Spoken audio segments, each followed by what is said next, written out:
बेचने में कोई दिक्कत नहीं। 1 एकड़ से जी 2 लाख रुपए का इजीली निकला है। मेरे पास ऑफ सीजन में लेबर चलती है, तो ये बेनिफिट तो है सर बागवानी में आने का। मार्केटिंग स्ट्रेटेजी यही है सर कि आप अपना ग्रेडिंग कीजिए, वैक्सिंग कीजिए, ग्रेडिंग हाउसेज हैं या अपना ग्रेडिंग कीजिए। किस क्लाइमेट कंडीशंस में जो है किन्नू की फार्मिंग की जा सकती है? नहर का पानी चाहिए। सर नहर का भी पानी क्यों चाहिए? हमें किन्नू की फार्मिंग शुरू करनी है, शुरू से लेकर के लास्ट तक क्या क्या प्रोसेस है? पानी कम है, मौसम भरोसेमंद नहीं और परंपरागत खेती में अब वो मुनाफा नहीं रहा। ऐसे में सवाल सीधा है, क्या आज के दौर में ऐसी खेती मुमकिन है जो हालात से ज़्यादा अपने हिसाब से चले?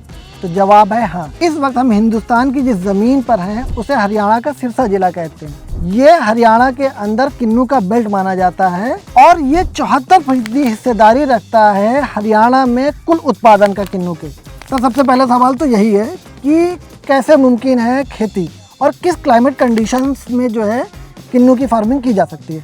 किन्नू की फार्मिंग जहाँ ठंड होती है वहाँ होती है और दोमट ज़मीन चाहिए और नहर का पानी चाहिए। दूसरे पानी में साल्ट वगैरह ज़्यादा होता है तो किन्नू सूट नहीं करता सिट्रस में कोई भी। शुरू से लेकर के लास्ट तक क्या क्या प्रोसेस है? कैसे खेत को तैयार करना है, कैसे पौधे लगाना है, कब कब उसका फर्टिगेशंस करना है?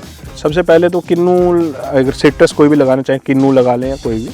जब सिट्रस प्लांट लगाते हैं तो उसकी वैरायटी आप अपने हिसाब से चयन करें कि आपको किस समय कौन सी लगानी है, क्योंकि माल्टा पहले आ जाता है, किन्नू बाद में आता है। अब वैलेंसिया भी सुनने में आ रहा है कि वैलेंसिया उसके बाद तक आता है।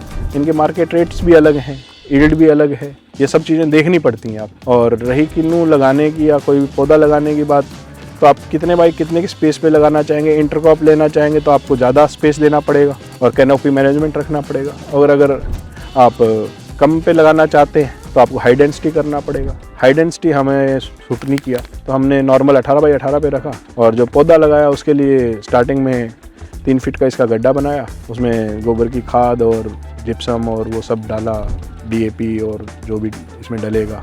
और अगर आप उसको ना डालें तो ऑर्गेनिक में आप प्योर ऑर्गेनिक करना चाहते हैं, माइक्रोराजा वगैरह और वो सुडोमोनास वगैरह डाल के भी कर सकते हैं, फर्टिलाइज़र ना डालें चाहे। और उसके बाद हमने इसमें ड्रिप लगवा दिया साथ का साथ ही, तो अब बहुत बढ़िया है। और दूसरा, हरियाणा सरकार ने जो सौर ऊर्जा पे दिया उसके कारण भी हमें बहुत ज़्यादा बेनिफिट रहा। मेरा यहाँ पे जो था 12-13 एकड़ में, इसमें आप ये मानिए 4 एकड़ मैक्सिमम यूज़ हो सकता था, बाकी रेनफेड पे ही चलता था। और अगर हम ड्रिप यूज़ कर रहे तो आज 13 एकड़ आपके सामने खड़े। नहर के पानी का अंडरग्राउंड वाटर खा रहा है तो उसमें दिक्कत आती है, आप दे नहीं सकते। वैसे कॉटन वगैरह बहुत अच्छी होती थी, लेकिन अब इन सालों में कॉटन वगैरह भी बंद हो गई, लोग शिफ्ट हो रहे हैं, तो हम भी शिफ्ट कर गए। और किन्नू लगाने के लिए आपको 5 साल का टाइम पीरियड चाहिए मिनिमम खर्चा निकालने के लिए। उसके लिए आपको इंटरक्रॉपिंग करनी चाहिए। हम करते हैं, तरबूज करते हैं, खरबूजा, तरबूज वगैरह बेलवर्गीय करते हैं। तो हमें ये हरियाणा गवर्नमेंट का मानना पड़ेगा कि उनकी काफ़ी योगदान है बागवानी को बढ़ाने में, और उसके कारण काफ़ी फसलें वगैरह हुई, लेबर को काम मिला। अब मेरे पास ऑफ सीजन में लेबर चलती है, जब लेबर को कोई काम नहीं है, तो ये बेनिफिट तो है सर बागवानी में आने का। फसल उपजाना किसान के लिए कोई बड़ी बात नहीं है। मेन चीज़ आती है मार्केटिंग, जहां आकर के किसान अक्सर फंस जाता है। उसे समझ नहीं आता कि वो अपना माल कहां बेचे, किस तरीके से बेचे कि उसे ज़्यादा से ज़्यादा प्रॉफिट हो पाए। तो अब हम समझते हैं रोहित जी से कि इनकी मार्केटिंग स्ट्रेटजी क्या है। मार्केटिंग इसकी बाहरी उसमें ज़्यादा अच्छी है। अगर कोई अहमदाबाद, कोई बेंगलोर वगैरह करता है, नहीं करता तो खेत में भी आपका बिकता है, लोकल मंडियों में भी बिकता है, कोई बेचने में कोई दिक्कत नहीं। मेरा खुद का इस बार 25 रुपये मैंने यहाँ पे पड़ा दिया है। अलग अलग निकलता है ना, मेरे जैसे अभी निकला 20 किलो, 18 किलो, और किसी के अगर उस टाइम ठीक रह गया वो 60 किलो भी निकला, मैक्सिमम था। और अगर बड़ा प्लांट है तो 3 क्विंटल तक फल देता है। 5वें साल की बात करें, अगर वो 40 किलो पर था तो मेरे पास 130 पौधे हैं, तो 130 को आप मल्टीप्लाई कर लीजिए उससे, और मेरे को 25 रुपये का रेट मिला है। और पर एकड़ का खर्चा 40,000 रुपये मेंटेनेंस खर्चा आ गया। लगभग 1.5-2 लाख रुपये का, तो 2 लाख रुपये का 1.5 लाख रुपये का इजीली निकला है। मार्केटिंग स्ट्रेटेजी यही है सर कि आप अपना ग्रेडिंग कीजिए, वैक्सिंग कीजिए, ग्रेडिंग हाउसेज हैं या अपना ग्रेडिंग कीजिए। और यहाँ पे ले जाते हैं तो कई बार थोड़ा कम बिकता है सिरसा में, लोकल बाहर जाना पड़ेगा। जब यील्ड ज़्यादा आएगी तो बाहर जाना पड़ेगा। अब दूसरा ये है कि अगर कोई कोल्ड स्टोर में रखे तो बेनिफिट हुआ है, पिछले साल लोगों ने रखा है, वो एकदम हजल बसल का काम है सर।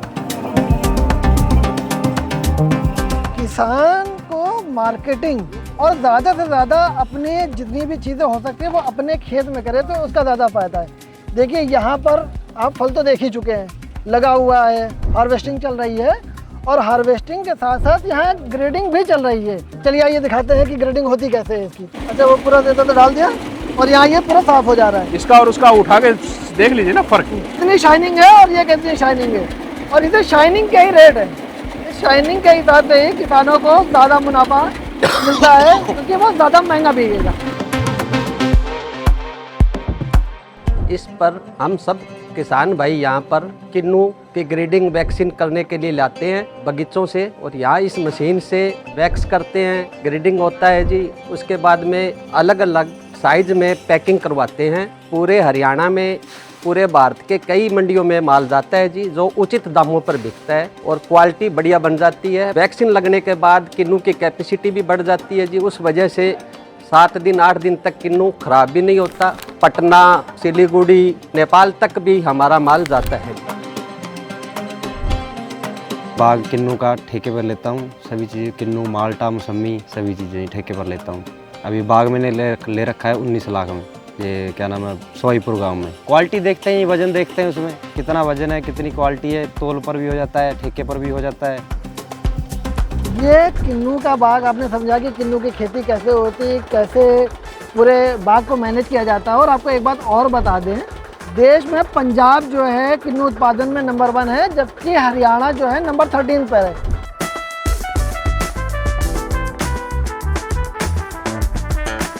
तो ये वीडियो आपको कैसा लगा कमेंट में बताइएगा। आपका कोई सवाल हो तो कमेंट में हमसे पूछिएगा, हम रोहित भाई से पूछ करके आपको उसका जवाब देने की कोशिश करेंगे।